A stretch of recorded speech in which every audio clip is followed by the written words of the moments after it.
એક નાનકડું ગામ, એક સામાન્ય છોકરી અને એક મોટું સપનું. આ કહાની છે એવી છોકરીની જેના પાસે પૈસા નહોતા, સહારો નહોતો, પણ હિંમત હતી. આજે એ છોકરી લાખો લોકો માટે પ્રેરણા બની ગઈ છે.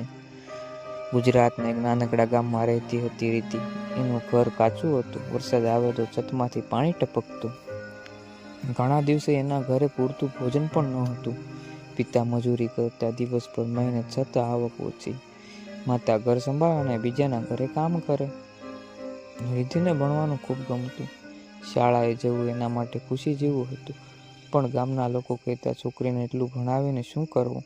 પણ રિદ્ધિને સપનું મોટું હતું.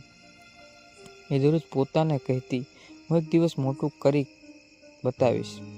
એક દિવસ પિતા બીમાર પડી ગયા. ઘરની જવાબદારી રિદ્ધિ પર આવી ગઈ.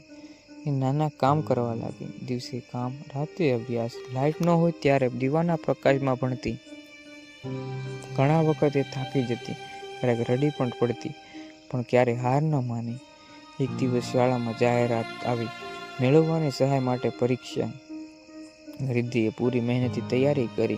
દિવસ રાત અભ્યાસ અને આખરે એ પરીક્ષા પાસ થઈ ગઈ. એ દિવસથી એની જિંદગી બદલાઈ ગઈ. એ શહેરમાં ભણવા ગઈ.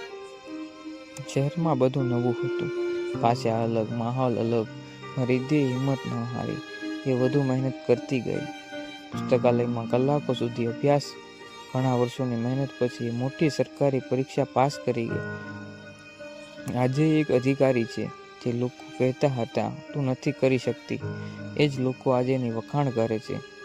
આ કહાની અમને શીખવે છે, સફળતા માટે પૈસા નહીં, પણ હિંમત અને મહેનત જરૂરી છે. જો તમારા સપના સાચા છે તો દુનિયા તમને રોકી શકતી નથી. જો આ સ્ટોરી પસંદ આવે તો લાઈક અને શેર કરજો અને ટલ ગુજરાતીને સબસ્ક્રાઈબ કરજો.